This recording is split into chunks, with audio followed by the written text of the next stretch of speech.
Graça e paz, Deus abençoe, obrigado pelo privilégio e pela alegria de tê-los conosco. Nós estamos estudando o livro de Gênesis, faz parte do Pentateuco, os 5 primeiros livros da Bíblia, escritos por Moisés, né? E hoje, então, nós queremos ver o capítulo 9, 10 e 11. Eu creio que muitos de vocês já leram em casa esses capítulos, e a gente vai poder agora, então, passear um pouquinho dentro desse capítulo 9, capítulo 10 e o capítulo de número 11. Então, nós vemos aqui no capítulo de número 9, que a bênção de Deus, a família de Noé, estabeleceu um novo começo para a humanidade. Nós vemos o dilúvio que aconteceu. Com o dilúvio, toda a terra, todas as pessoas vivas foram exterminadas, tantos homens, mulheres, quanto animais. Nós vemos também que o dilúvio foi de 40 dias e 40 noites, mas o período total que Noé ficou na arca com a sua família foram 371 dias, o período até que as águas foram minguando e parou depois, então, no Monte Ararat. Então, foram 371 dias esse período.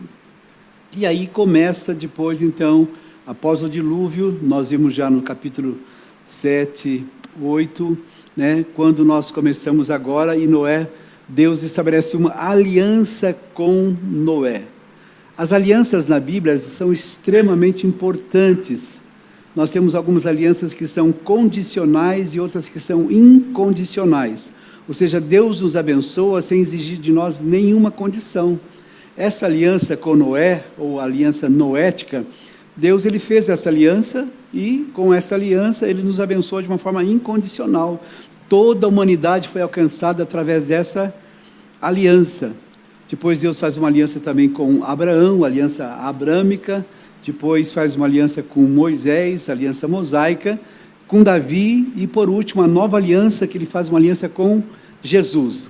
Hoje nós vamos falar um pouquinho da aliança que Deus fez com Noé. Quando nós lemos aqui o primeiro e o segundo versículos do capítulo 9 de Gênesis, e eu quero que seja colocado na tela, nós vemos então a bênção de Deus para a família de Noé. E o verbo abençoar expressa, na verdade, a ideia de prazer. Deus tem satisfação em nos abençoar.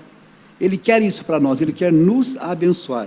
Olha o que diz o versículo 1, Deus abençoou Noé e também os seus filhos, a sua descendência. Sejam férteis e multipliquem-se, encham a terra. Essa foi a bênção de Deus. Frutificai e multiplicai-vos e enchei a terra. Essa foi a ordem de Deus desde o início. Quando a gente olha lá para Adão e Eva, no capítulo de número 1, versículos 26 a 28, é exatamente essa a bênção de Deus, né, para que eles pudessem ser fecundos e pudessem multiplicar.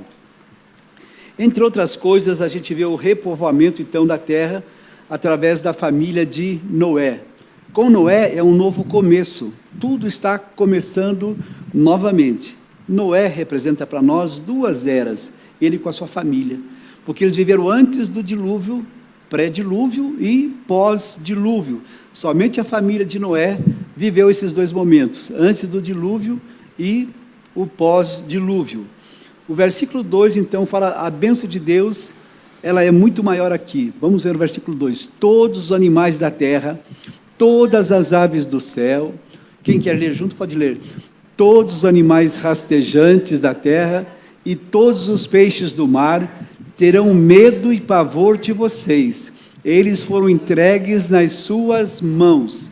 Veja bem, Deus, quando Ele criou o homem e a mulher, Ele disse, vocês vão dominar. Agora, não apenas dominar, mas além de dominar, os animais terão medo, terão temor, terão receio de vocês. E é isso que essa bênção está dizendo para nós. Eles terão, né, naturalmente, eles terão temor e medo, porque sabe que estarão sob o controle de pessoas. Versículos 3 a 5, vamos ler. Tudo o que vive e rasteja será alimento para vocês, assim como dei a vocês os vegetais, agora dou todas as coisas, mas não comam carne com sangue, que é vida. Pedirei contas a todo aquele que derramar sangue, tanto a seres humanos como animais. A cada um pedirei contas do seu semelhante, da vida de cada ser humano pedirei contas. Vamos voltar ao versículo de número 3. Então, nós vemos aqui que a carne, ela poderia ser comida agora, né, juntamente com os vegetais, mas antes, a gente não pode dizer que ela fosse proibida.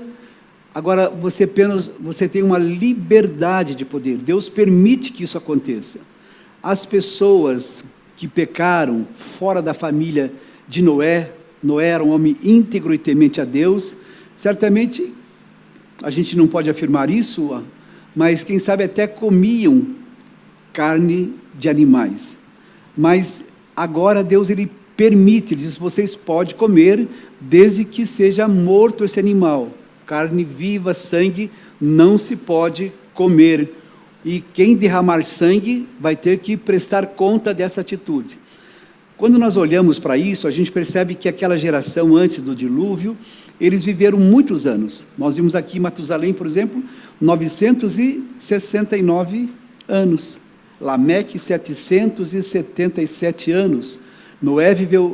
Adão viveu 930 anos. Noé viveu 950 anos. Eles tinham uma vida longa. Certamente a atmosfera, o clima, o ambiente era diferenciado. A alimentação deles eram mais sementes, vegetais, era diferenciado.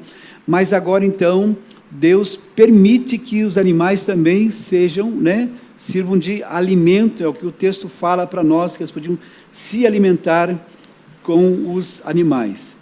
Mas sagrada do que a vida dos animais é a vida de uma pessoa. E ele faz essa comparação aqui. Os animais podem ser mortos para alimentação, mas o homem não pode ser morto de forma nenhuma. Deus não tolera o assassinato.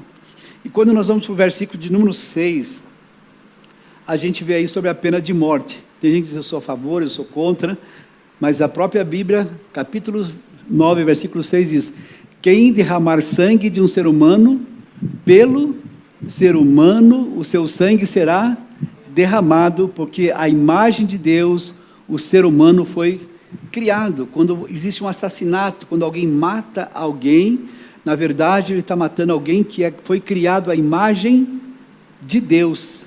Tá? E aqui então está estabelecida a pena de morte. A pessoa matou, ele também será morto, é o que fala para nós o versículo. Quem derramar sangue de um ser humano, pelo ser humano, o seu sangue também será derramado. É isso que fala para nós o versículo de número 6. Vamos ver o versículo 7. Quanto a vocês, sejam férteis e multipliquem-se, espalhem-se pela terra e multipliquem-se nela. Versículo 8. Então disse Deus a Noé e aos seus filhos que estavam com ele. Próximo. A partir de agora, estabeleço a minha aliança com vocês, com os seus futuros descendentes. Então, nós falamos dessa aliança, que é a aliança noética, que Deus faz com Noé, e a aliança era essa, que a partir daquele momento, a terra já não mais seria destruída, com a enchente. Como que foi a enchente? Foi quando, na verdade, caiu água do céu, chuva, e também romperam-se os abismos, elevaram-se os mares e houve uma inundação. Então, água que vinha por cima e água que vinha por baixo. Exatamente isso que aconteceu no dilúvio. Foi muita água, foi uma grande enchente, e Deus estava dizendo, a partir de agora não haverá mais dilúvio. A humanidade não será mais castigada ou morta dessa forma. Porque Deus, ele sempre faz o seu juízo. Deus sempre tem o seu julgamento. Um dos primeiros julgamentos de Deus foi quando ele expulsou do jardim do Éden Eva e Adão. Foi o primeiro julgamento. O homem pecou e por causa do pecado houve então, eles saíram de lá, foram expulsos de lá, porque Deus faz o seu julgamento. Um outro julgamento foi esse do dilúvio. A população foi pecando, até que encheu-se a maldição no mundo, né? E Deus ele acaba fazendo esse julgamento e eles acabam morrendo, porque eles pecaram, desobedeceram a palavra de Deus. O versículo de número 10 e 11. E com todo ser vivo que está com vocês, as aves, os animais de rebanho e os animais selvagens, ou seja, todos os que saíram da arca com vocês, todos os animais da terra, estabeleço a minha aliança com vocês. Nunca mais haverá um dilúvio que ceife toda a forma de vida. Nunca mais haverá dilúvio para destruir a terra. Então é exatamente o que Deus está estabelecendo nessa aliança. Nunca mais haverá dilúvio.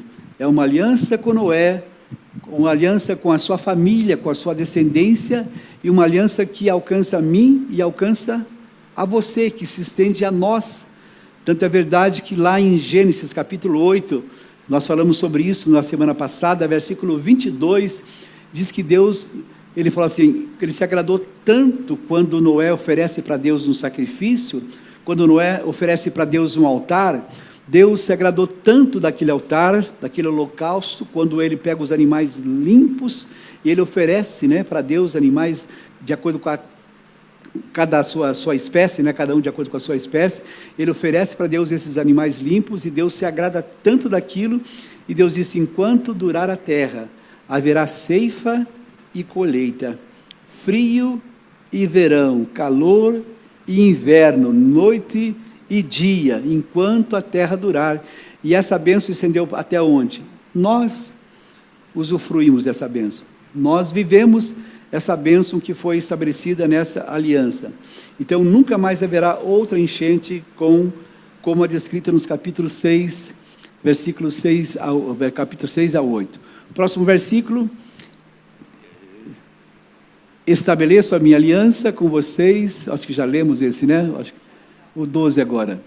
E Deus prosseguiu, este é o sinal da aliança que faço entre mim e vocês, com todos os seres vivos que estão com vocês, por todas as gerações futuras. Olha que tremendo, é uma aliança que Deus faz com eles, mas com todas as futuras gerações.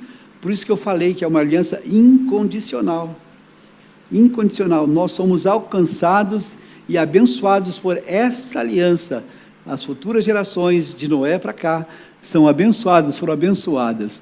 Versículo 13: o meu arco que pus nas nuvens, que será o sinal da minha aliança com a terra. Próximo: quando eu trouxer nuvens sobre a terra, e nelas aparecer o arco-íris, então me lembrarei da minha aliança com vocês, e com todo tipo de ser vivo. Nunca mais as águas se tornarão um dilúvio para destruir toda a forma da vida. Então Deus coloca o que nessa aliança? Um sinal, e o sinal é um arco-íris. Cada aliança que Deus estabelece com o homem, existe um sinal. Quando ele fez uma aliança com Abraão, qual foi o sinal? Foi a circuncisão. Quando Davi diz para o filisteu, você é um incircunciso, ou seja, você não tem aliança com meu Deus.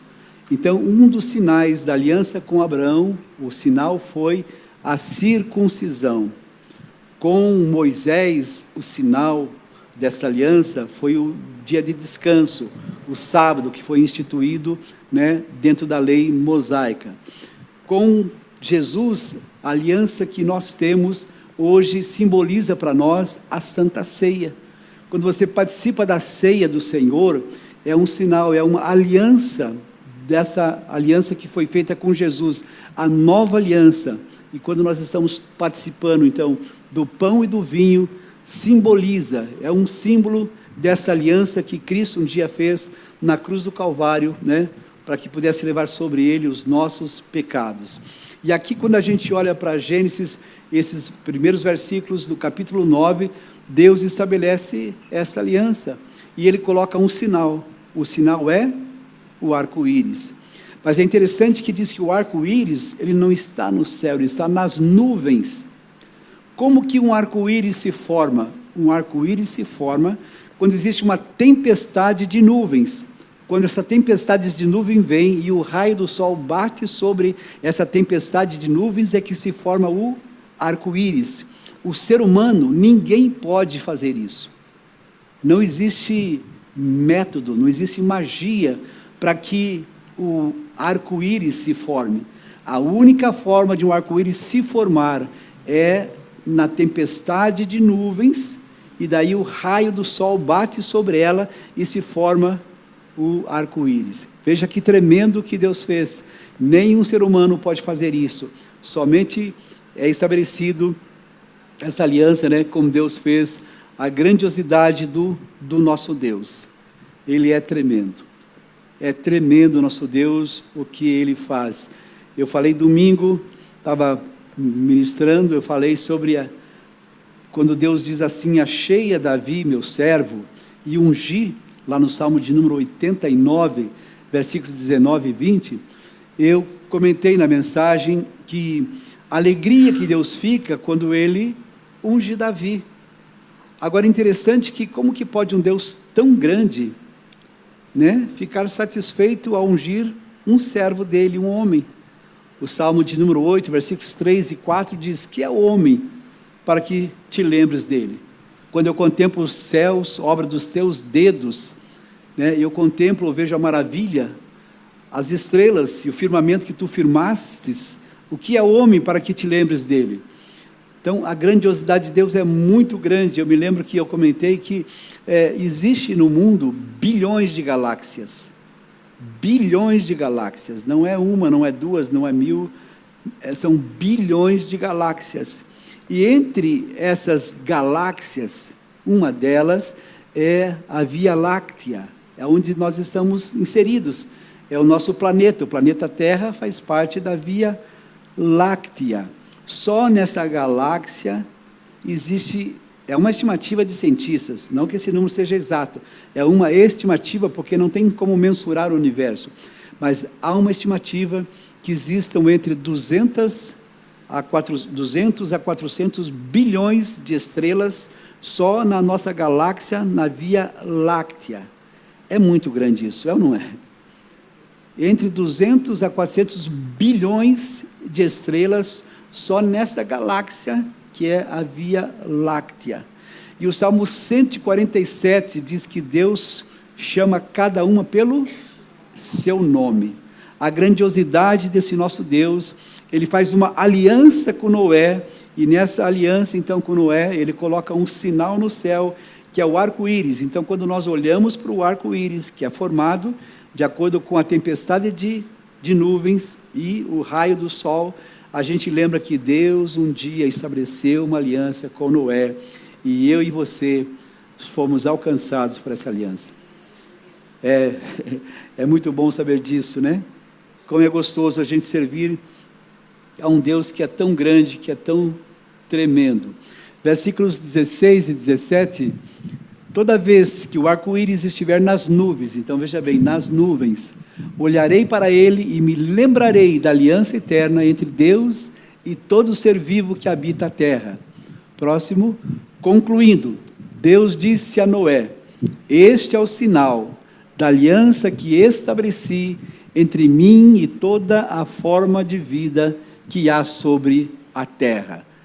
Os filhos de Noé que saíram da arca foram Sem, Cã e Jafé. Cã é o pai de Canaã.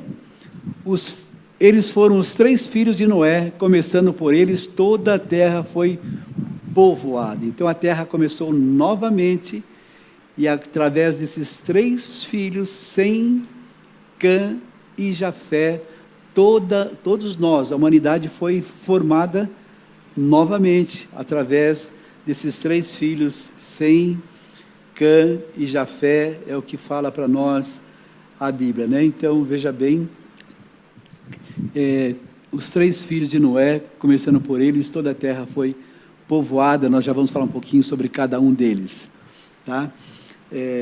Desses 3 filhos, Sem, Cã e Jafé, depois nós vamos lá nos capítulos 10 e 11, nós vamos ver que 70 nações foram formadas dali. Desses 3 filhos, 70 nações se formaram sobre a terra, né? O versículo 20, vamos ver o versículo 20, agora o próximo. Noé era agricultor, foi o primeiro a plantar uma vinha, bebeu do vinho, embriagou-se e ficou nu dentro da sua tenda. Cã, pai de Canaã, viu a nudez do pai e foi contar aos 2 irmãos que estavam do lado de fora. Sem e Jafé, porém, pegaram uma capa, levantaram-na sobre os ombros e, andando de costas, cobriram a nudez do pai. Como o rosto deles estava virado para o outro lado, não viram a nudez dele. Quando Noé acordou do efeito do vinho e ficou sabendo o que o filho caçula lhe havia feito, disse: maldito seja Canaã, será o escravo mais rebaixado dos seus irmãos. Ainda disse: bendito seja o Senhor, o Deus de Sem, seja Canaã o seu escravo. Expanda Deus o território de Jafé, habite ele nas tendas de Sem, seja Canaã escravo de Jafé. Depois do dilúvio, Noé viveu 350 anos. Ao todo, Noé viveu 950 anos e morreu. O texto diz então para nós que Noé, ele era agricultor, ele planta uma vinha, ele vai, toma aquele vinho e exagera um pouco, exagerou um pouco naquele vinho, né? E o que aconteceu? Ele deu vexame ali, né? Ele acabou bebendo um pouco demais, ficou bêbado, deu vexame, sabe? E o seu filho, Cã, entra na tenda, quando vê o seu pai sem roupa, o seu pai nu, ele sai dali e começa a comentar com os seus irmãos. Ele estava expondo a nudez do seu pai. Mas veja o respeito de Jafé e de Sem. Eles entraram na tenda, pegaram, né, algo grande, um cobertor, uma manta, uma capa, né? Pegaram a capa e entraram de costa para não ver a nudez do seu pai, e os 2 cobriram a nudez do seu pai. Quando Noé, ele volta a si, né, ou em si, ele ficou sabendo da história e ele amaldiçoa o seu filho. Ele amaldiçoou o seu filho e disse: você será o quê? Escravo. Mas a maldição veio exatamente sobre Canaã. Canaã era filho de Cã, né? E os cananeus, vocês vão olhar para a Bíblia, sempre foram inimigos do povo de Israel. Você vai ver, ali tem uma linhagem, né, grande, fala os heveus, os ferezeus, os heteus, os jeveus e os amorreus e assim por diante, né? Todos ali da região de Canaã sempre foram inimigos do povo de Israel. E a maldição que veio sobre a vida de Cã foi exatamente essa: você será servo deles, você irá servir aos seus irmãos, você irá servir a seus irmãos. É o que na verdade a Bíblia fala para nós. Ele passa a ser servo, ele desrespeitou o seu pai, ele zombou, ele fez um escárnio do seu pai, né? E ao contrário, Jafé e Sem, eles pegaram uma capa, cobriram o pai e respeitaram. É muito difícil, é muito perigoso quando alguém desnuda, né, ou expõe a vida de uma outra pessoa, principalmente os nossos pais. A Bíblia diz que nós temos que honrar os nossos pais, né?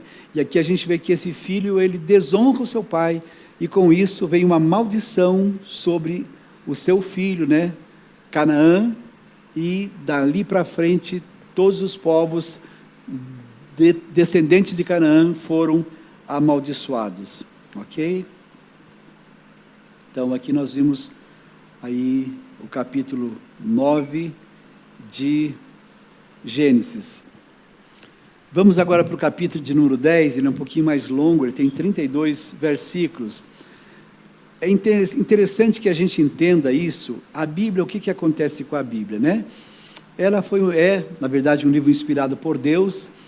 E quando a gente chega aqui agora nesse texto, nós precisamos entender que o capítulo 10 é um capítulo que fez um registro anacrônico. O que é o anacrônico? Ele relata coisas que aconteceram antes do capítulo de número 11. Tá?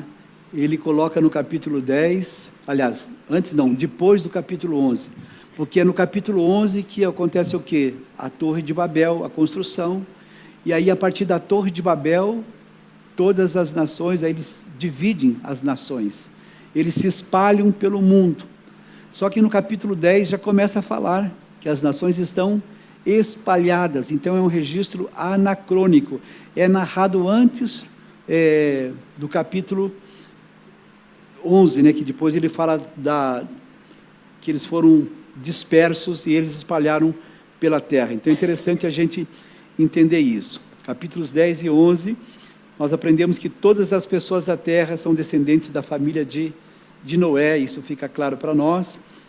E o versículo 1, então, começa dizendo o seguinte, do capítulo de número 10, vamos ler juntos. Este é o registro dos descendentes de Sem, Cã e Jafé, filhos de Noé. Os filhos deles nasceram depois dos dilúvios. Quer dizer, os filhos de Sem, os filhos de Cã e os filhos de Jafé nasceram depois. Durante esses 371 dias dentro da arca, né, não houve gestação, nenhuma mulher ali engravidou, né? Depois que saíram da arca é que eles geraram os seus filhos. Aí esses foram os filhos de Jafé. Aí vai falando toda aquela genealogia. Os filhos de Jafé, depois fala dos filhos de Cã, fala dos filhos de Sem e assim por diante. Então, nós vemos ali vários nomes. Então, quem aí está querendo colocar um nome no seu filho, olha aí a sugestão. Gomer, Magog, Madai, Javã, Tubal, Meseque, Tirás, né? Então, Askenaz, Rifate, Togarma. Então, veja os nomes. Então, ele vai falando aí vários nomes. Então, se você quer alguma sugestão, né? Está aí uma lista boa, né, pastor? Está uma grande lista aí para você colocar o nome.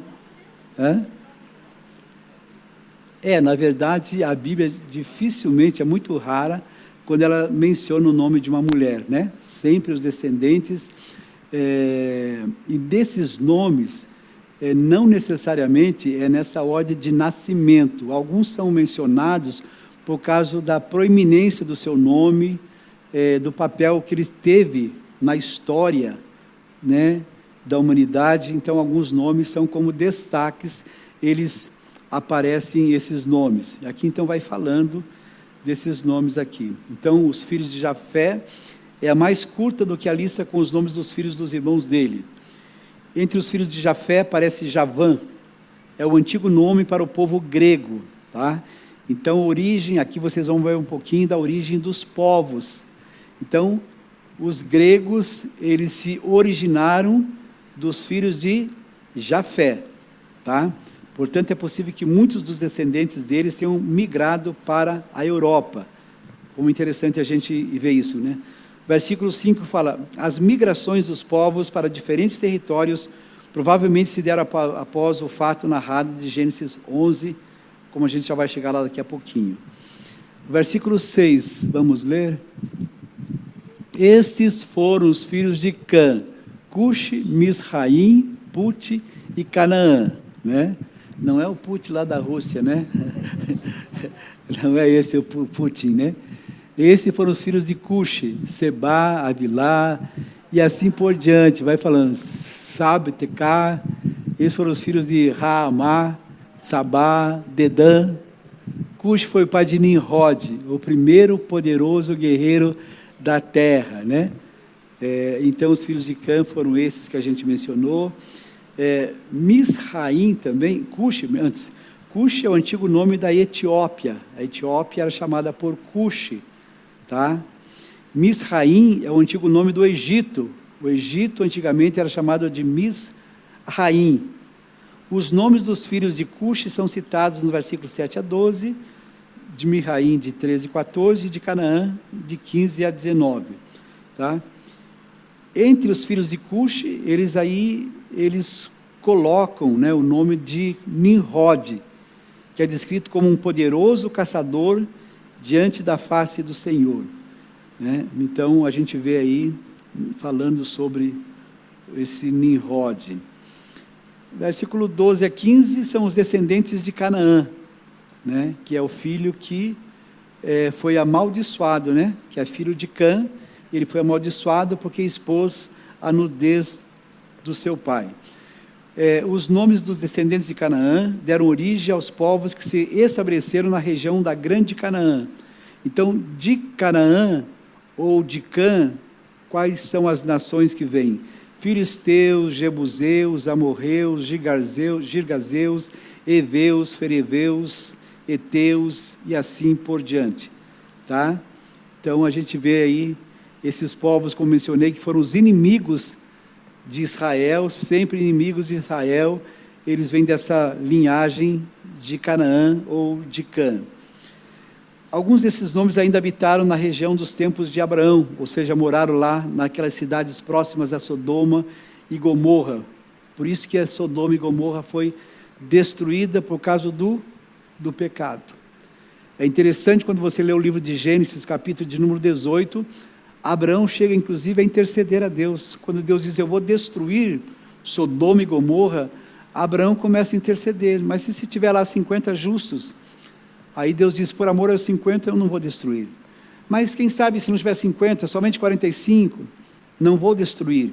E Abraão percebe que não havia 45, 40 justos, 30, 20, 10, e quando ele chega em 10, Deus diz, por amor aos 10 eu não vou destruir. Mas não havia nem 10 justos.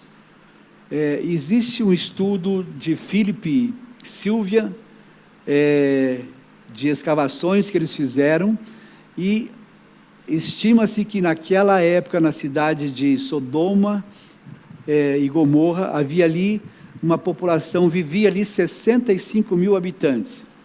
Imagine numa população de 65 mil habitantes, né? Abraão diz para Deus, se houver aqui 10 justos, e não havia nem 10 justos, e por isso Sodoma e Gomorra foi destruída.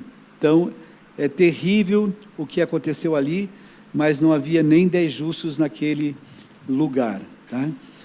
Versículos 16 a 20, vamos ver ali, versículos 16 a 20, como também dos Jebuseus, Amorreus, isso eu já falei, né, dos Gigazeus, dos Eveus, dos Arqueus, dos Sineus, Arvadeus, Zemareus, Amateus, veja bem o nome, né, desses povos, dessas cidades, dessas nações. Posteriormente, os clãs cananeus se espalharam. Então, pode ver, no versículo, capítulo 10, já está dizendo que foi espalhado, mas é no capítulo 11 que eles constroem a torre de Babel, e a partir de lá que a confusão de língua acontece, e eles se espalham, mas é já narrado já no capítulo de número, já foi registrado no capítulo 10. É interessante quando a gente olha para a Bíblia, a gente precisa entender algumas coisas, né? A Bíblia no começo, quando foi escrita, ela não tinha essa divisão de capítulos e versículos como tem para nós hoje. O que aconteceu? Stephen Langton, ele era um estudioso da Bíblia, e eles estudavam a Bíblia e não havia essa divisão de capítulos, e para facilitar para os estudiosos da Bíblia encontrarem os textos, então eles começaram a dividir a Bíblia em capítulos. Até então a Bíblia não era dividida em capítulos. Isso aconteceu no ano de 1227 depois de Cristo, no século 13 foi que aconteceu. Então em capítulos, mas ainda não era dividido em versículos, somente em capítulos.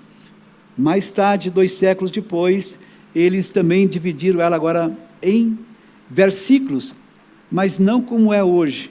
Antigamente a divisão de versículos não era por números, era por letra. Cada capítulo tinha divisão de no máximo 7 versículos. Era das letras A até a letra G. Então, por exemplo, capítulo 1, letra A, aí tinha um texto, né? Letra B, e assim ia até a letra G. Então, cada capítulo era dividido em porções de 7 versículos.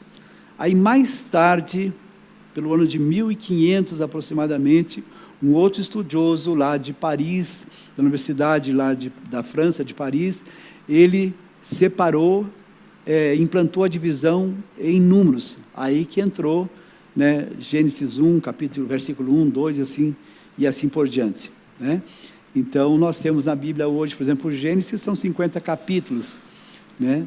Êxodo são 40 capítulos, Levítico são 27 capítulos, Números tem 36 capítulos, Deuteronômio tem, na verdade, 34 capítulos, mas essa divisão de versículos, primeiro foi pela letra, de A até G, dividido de 7 em 7 versículos, cada capítulo tinha 7 versículos, então imagine o tamanho de cada versículo, né?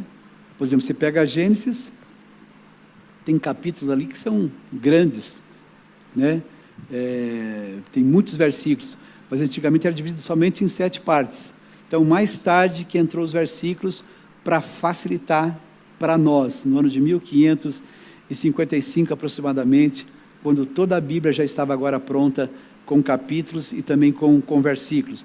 Então, quando a gente tem a facilidade que nós temos hoje, de você falar, vamos ler aqui Salmo 119, tem 176 versículos, imagine, Salmo 119, 176 versículos, mas imagine se não tivesse os versículos, né? E essa divisão também do Salmo 119, já que eu mencionei agora, só lembrando, que a divisão dos versículos é de acordo com o alfabeto hebraico, né? Começa com a primeira letra, o A, no alfa, né?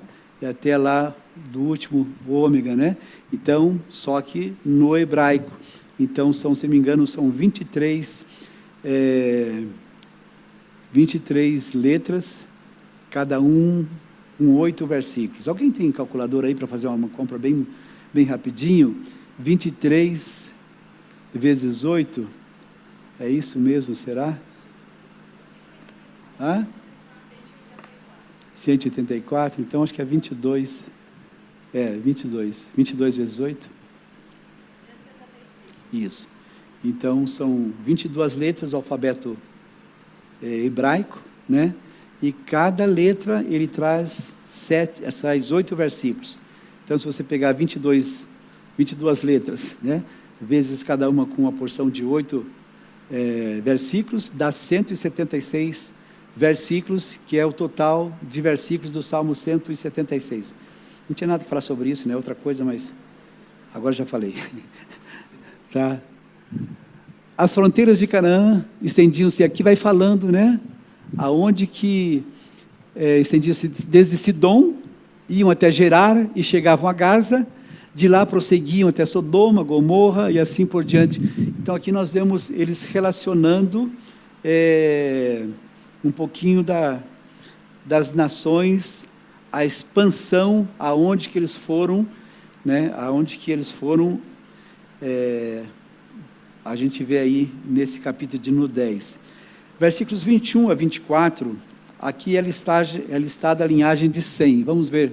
Sem, irmão mais velho de Jafé, também gerou filhos.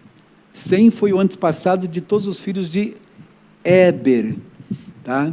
Esses foram os filhos de Sem. Aí vai falando os filhos de Sem. Eu só queria aqui também falar um pouquinho para vocês dos filhos... Arfaxade, né? Então, nós somos da linhagem de Sem, o povo semita, sabe? É da linhagem de Sem que nasceu Éber, né? Éber. Éber é que deu nome, a origem ao povo hebreu, tá?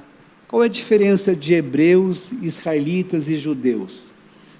Os hebreus, na verdade, eles ganharam esse nome lá em Gênesis capítulo 14, mais ou menos, se a minha memória não me falha, essa que é Gênesis 14, 13. Alguém pode ler para nós Gênesis 14 e 13? Lá quando alguém que tinha escapado veio e relatou tudo a Abraão, o hebreu. É a primeira vez que é relacionado aí o nome hebreu, que originou-se de Éber, que era filho de Sem. Então, o povo hebreu foi chamado de povo hebreu durante muitos anos, muito tempo, até que depois, o que aconteceu?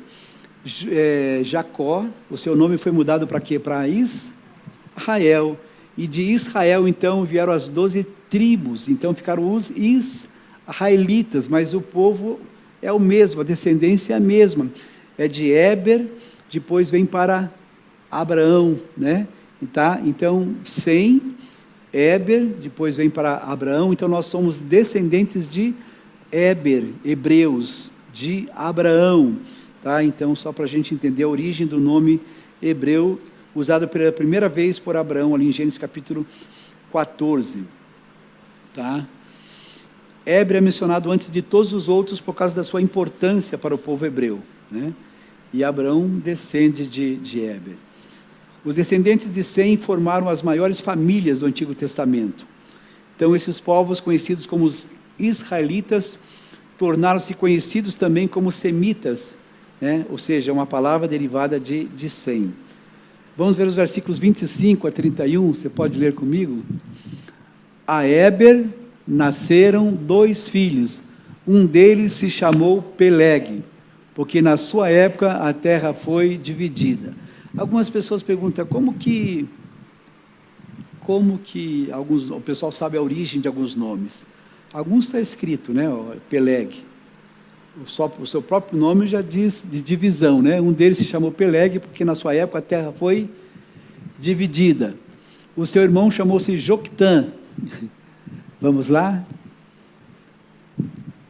Joctã foi o pai de Almodá, Salef, Azar-Mavé, Gerá, Adorão, Uzal, Dicla, Obal, Abimael, Sabá, Ofir, Avilá, Jobabe. Todos esses foram filhos de Joctã. A região onde vivia estendia-se de Messa até Cefar, nas colinas a leste. Esses são os descendentes de Sem, conforme os seus clãs e línguas, nos seus territórios e nações. E o 32 para encerrar. Esses são os clãs dos filhos de Noé, distribuídos nas suas nações, conforme a história da sua descendência. Deles, os povos se dispersaram pela terra após o dilúvio, né? Então, a gente vê aí de Adão até Noé, depois de Noé vem Sem, né? E depois, antes ainda depois vem Sete, né? Que é o filho, que o nome Sete quer dizer substituto, aquele que veio no lugar de. Sete é o filho que veio no lugar de Abel. Abel foi assassinado, então aí Adão e Eva geraram Sete, e Sete significa exatamente isso, o filho que é substituto, aquele que veio ocupar, ou veio no lugar de Abel. E aí de Sete veio Sem, e aliás veio Noé, e depois assim por diante os filhos. Então aqui nós temos aqui o capítulo 10, a gente percebe aí que nós encerramos o capítulo 10. Vamos ver agora então o capítulo de número 11, também é o mesmo número de versículos do capítulo 10, são 32 versículos. No mundo todo havia apenas uma língua, um só idioma. Ao seguir para o leste, as pessoas encontraram uma planície em Sinar e ali se estabeleceram. Disseram umas às outras: venham, Vamos fazer tijolos e queimá-los bem. Os tijolos serviram de pedras para eles, e o betume serviu de argamassa. Depois disseram: venham, vamos construir para nós uma cidade com uma torre que alcance os céus. Assim o nosso nome ficará famoso, e não seremos espalhados por toda a terra. O Senhor desceu, só um minutinho, já voltamos aí. Então, quando a gente olha para esse texto aqui, né, a gente vê aqui que começa a confusão de línguas. Então, o versículo 1 diz que era somente uma língua. Mas quando a gente vai para o capítulo 10, que é o capítulo que antecede, a gente vê que já havia divisão. Cada um de acordo com a sua língua, de acordo com a sua cultura, de acordo com seus valores, com seus princípios, porque 70 nações saíram dali e se espalharam. Mas é no capítulo 11 que ele vai narrar o fato dessa divisão, dessa separação. A palavra Babel, depois vem a palavra Babilônia, né, que quer dizer confusão, tudo aquilo que não agrada a Deus. Capítulo 17 de Apocalipse fala o quê? Né? Da Babilônia, da grande Babilônia. Tá? Nós, uma hora, vamos chegar lá para a gente estudar esse capítulo também. Mas Babilônia ou Babel quer dizer confusão. Confusão. Então, o que aconteceu? Eles moravam antes nas montanhas e eles adoravam os seus deuses. Antes do dilúvio, tinham os nefilins, que eram homens poderosos e gigantes. Então, essas pessoas, eles adoravam os seus deuses nas montanhas. Agora eles saem de lá e vão para Sinar, que é uma planície. Mas eles querem construir algo que tocasse o céu. Veja a ambição do ser humano. Eles queriam se tornar famosos. E eles não queriam se espalharem. Não era o objetivo deles se espalharem. Eles queriam ficar unidos e queriam fazer dos seus nomes pessoas famosas. Porque é isso que exatamente eles queriam para a vida deles. Tá? Então vamos continuar. Depois disseram: venham. O Senhor desceu para ver a cidade e a torre que as pessoas estavam construindo. É interessante só a gente perceber isso, né? Eu já falei isso também. A palavra o Senhor desceu, não é que Deus desceu, tá? Isso fala da onisciência, da onipresença de Deus. Deus está em todos os lugares, né? Deus é onipresente, onipotente, onisciente. É como eu falei para vocês esses dias, né? Que Deus se arrependeu. Deus, ele não se arrepende. É uma linguagem figurada. Porque como que você vai escrever um texto que as pessoas entendam o que o autor quer explicar para nós? O que Deus quer falar para nós?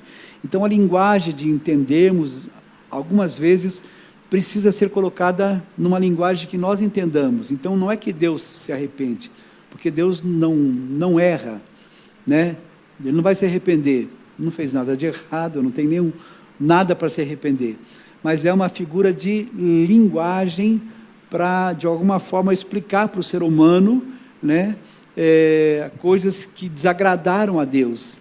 Desagradaram a Deus. O homem agiu de tal forma que eles desagradaram a Deus, e Deus então acabou trazendo o dilúvio sobre a terra. E aqui então fala que Deus desceu. Não é que ele desceu, né? Deus, ele é onipresente. Ele está em todos os lugares. Então aí é exatamente o que o texto fala para nós. Para ver a cidade e a torre que as pessoas estavam construindo. O Senhor disse: se como um só povo, que fala a mesma língua, começar a fazer isso, nada do que planejem fazer será impossível para eles. Esse versículo, vale a pena a gente dar uma paradinha nele. Pode voltar lá. Se como um só povo, que fala a mesma língua, começarem a fazer isso, nada do que planejem fazer será impossível para eles. Esse versículo fala para nós da importância da unidade. Quando há um só povo, uma só língua, um só propósito, as pessoas podem ir muito longe. Elas podem conquistar muitas coisas. Quando a igreja de fato entender isso, a importância da unidade, Quando a igreja de fato se unir, nada vai nos parar. Quando existe unidade, e claro, nós somos diferentes. A oração de Jesus, lá em João capítulo 17, ele não pediu que nós, quando ele orou, ele disse não que pediu que nós fôssemos unidos, ele pediu que nós fôssemos, aliás, nós somos diferentes, ele não pediu que nós fôssemos iguais, aliás, né? Todo mundo é igual, nós somos diferentes, ele não pediu que nós fôssemos todos iguais, mas ele pediu que nós fôssemos o quê? Um, assim como eu e o Pai somos um, sabe? Então ele sabe que nós somos diferentes, mas mesmo sendo diferentes, se nós caminharmos unidos, o que a gente consegue conquistar é muita coisa. Quando um casal entende isso, quando uma família entende isso, quando uma igreja entende a importância da união, lá do salmista, Salmo 133, é o salmo que nós estamos estudando essa lição, essa semana, nas lições de célula. Ó, quão bom e quão suave é que os irmãos vivam em união. Essa palavra união no hebraico significa sentados à mesa. Como é bom quando as pessoas estão sentados à mesa, estão juntos. Isso é agradável, isso é precioso, é como o óleo do irmão, né, que desce sobre o monte de Sião, sabe? Então, a gente percebe a importância da unidade, e Deus está dizendo, esse povo está tão unido, eles estão tão unidos, que eles têm um projeto, esse projeto não é bom, esse projeto é arrogante, sabe? Eles querem se tornar famosos, então, é um só povo, falando a mesma língua, começar a fazer isso, nada do que planeje fazer será impossível para eles, tá? Então fica essa observação para nós, que nós precisamos entender isso nessa noite, quando a gente estiver falando a mesma língua, quando houver unidade na igreja, a gente vai muito longe, e por isso que Satanás faz de tudo para dividir, né? Para criar problemas, conflitos, jogando uma pessoa contra a outra, porque ele sabe a importância da unidade. O Senhor disse, o próximo versículo 7, né? Venham, desçamos e confundamos a língua que falam, para que não entendam mais o que dizem uns aos outros. Assim, o Senhor os espalhou dali por toda a terra e pararam de construir a cidade. Por isso foi chamada Babel, porque ali o Senhor confundiu a língua de todo mundo, dali o Senhor os espalhou por toda a terra. Este é o registro dos descendentes de Sem. 2 anos depois do dilúvio, aos 100 anos de idade, Sem gerou Arfaxade, né? Então nós vemos ali que foi a partir de Gênesis capítulo de número 11, que houve essa divisão, as pessoas se espalharam, cada um, só que já é narrado no capítulo de número 10, eles se espalharam e dali saíram 70 nações. As pessoas tentam dizer, né, que essa separação por as placas tectônicas, né, que aconteceu. O que são placas tectônicas? Né? Na verdade, é uma porção de terra, né, da crosta terrestre, quando ela é pressionada pelo planeta Terra, essa terra ela se desloca ou ela se une.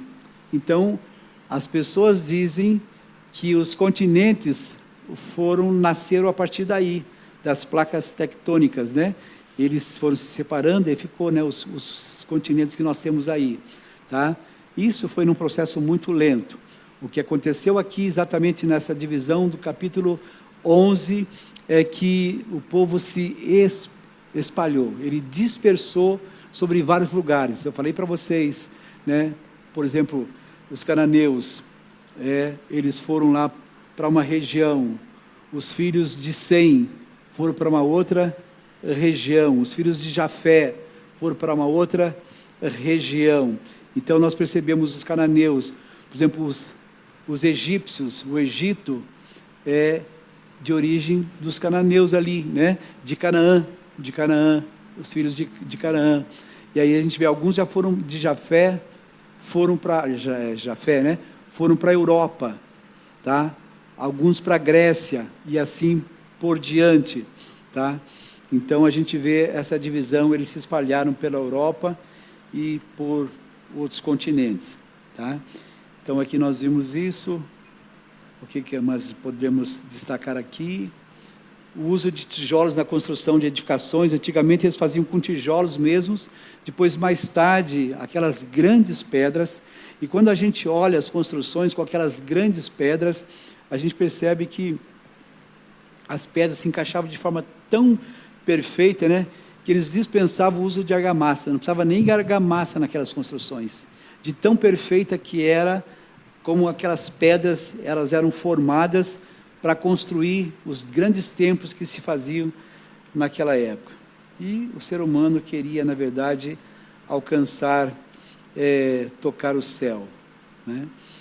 Então a gente vê, eu falei também dos 3 grandes julgamentos de pecados, né, quando fala lá de Gênesis 1, a expulsão do Éden, depois o segundo julgamento é o dilúvio, e o terceiro é a dispersão das pessoas de Babel. Vamos ler Lucas, capítulo 1 e versículo 51, Evangelho de Lucas, capítulo 1, nós estamos aí encerrando, e versículo 51. Ele realizou feitos poderosos com o seu braço, dispersou os que são soberbos no íntimo do coração. Aí exatamente está falando, pode voltar, né? Já está falando de Babel, que foram dispersos. Ele realizou feitos poderosos com o seu braço, dispersou os que são soberbos no íntimo do seu coração. Aquela arrogância daquelas pessoas que queriam se tornar famosos, né, já foram dispersos então, e foi um julgamento de Deus sobre o pecado, porque Deus, Ele não deixa passar impune o pecador. Ele é amoroso, Ele é misericordioso, mas Deus também, Ele é justo. Vamos ver dos versículos 10 a 25, para a gente encerrar, voltando lá para Lucas, capítulo 11, Gênesis, capítulo 11, onde a gente andou até onde? Vamos até o versículo. Pode avançar um pouco mais. Os descendentes de Sem. Aí vai falando só os nomes, né?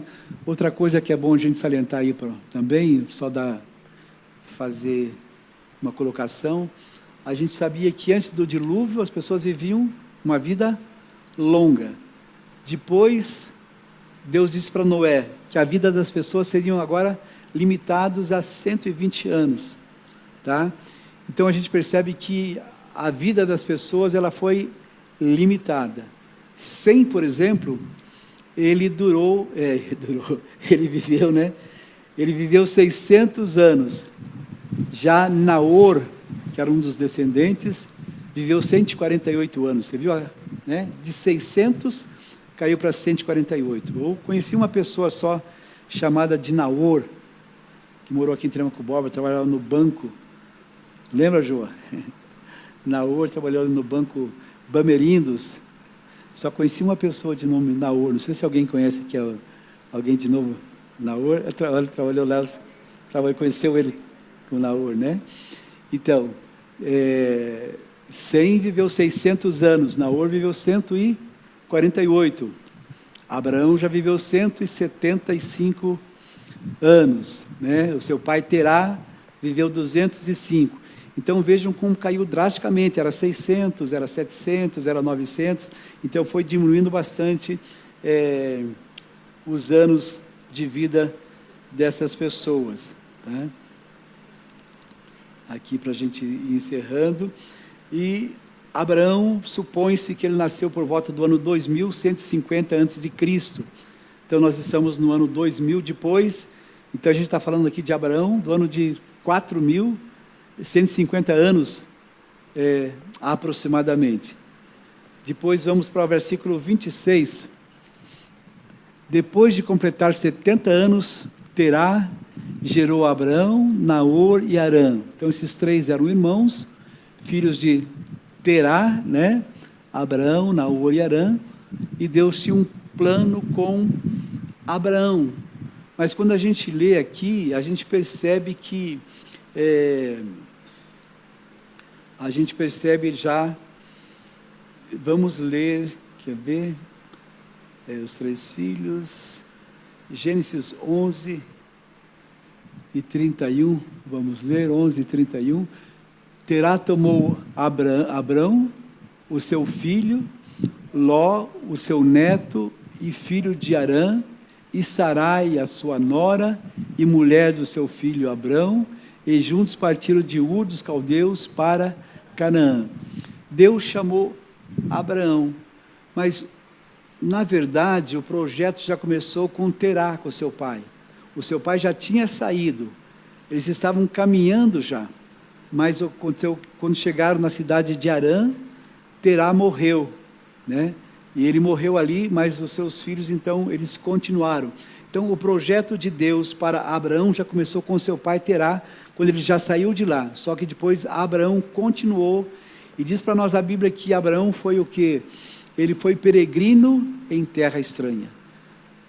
Ele caminhou, né, pela obediência e pela fé. Não sabia para onde estava indo.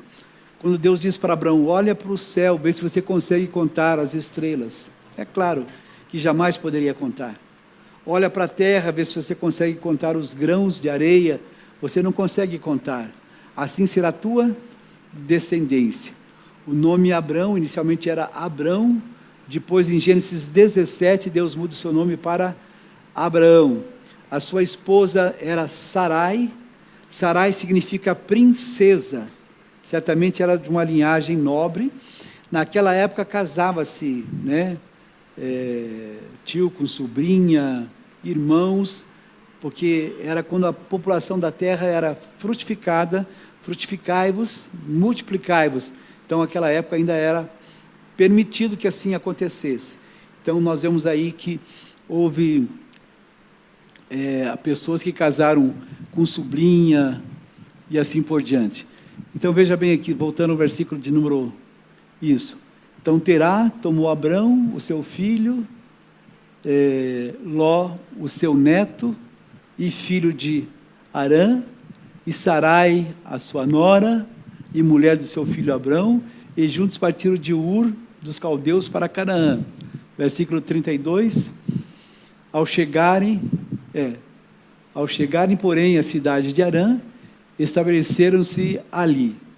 Terá viveu 205 anos e morreu em Harã. Daí termina o capítulo de número 12. Esse do capítulo 1 até o capítulo 11, é um prólogo, e a partir do capítulo de número 12, agora, quando Deus ele estabelece uma aliança com Abraão. Em ti eu abençoarei todas as famílias da terra. Quando a gente vê o capítulo 12 de Gênesis, a gente vê o grande amor de Deus pela humanidade. A humanidade sempre errando, a humanidade sempre pecando, sempre se desviando de Deus, sempre fazendo coisas malignas, né? Deus faz o julgamento, mas Deus sempre estabelece uma nova chance. Deus dá sempre uma nova oportunidade, até que vai chegar um dia do juízo que não haverá mais essa oportunidade. Mas Deus, na sua infinita graça e misericórdia, Ele tem dado chances e oportunidades para o ser humano, e nós vamos então ver a partir da semana que vem a história de Abraão, que é muito linda, uma história muito bonita, né? E Deus faz uma aliança também com Abraão, e nós vamos então na semana que vem continuarmos falando sobre o capítulo 12 de Gênesis. Amém? Alguém tem alguma pergunta, quer fazer alguma colocação? Nós temos aqui 5 minutinhos e nós já vamos encerrar.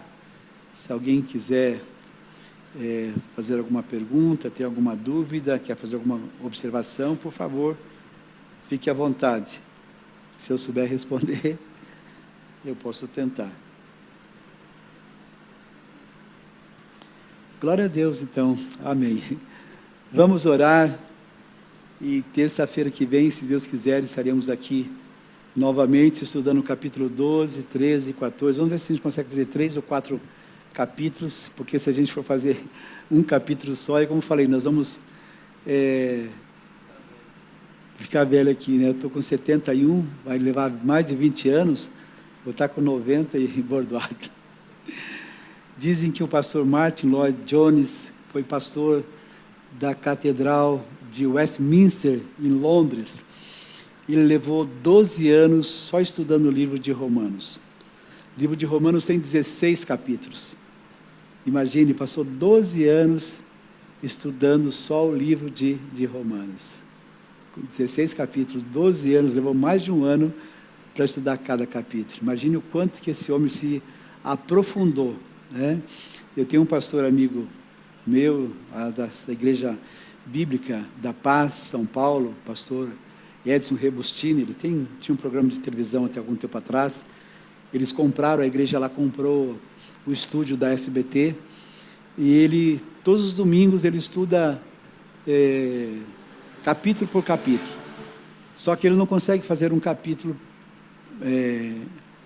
todo, às vezes, num domingo só.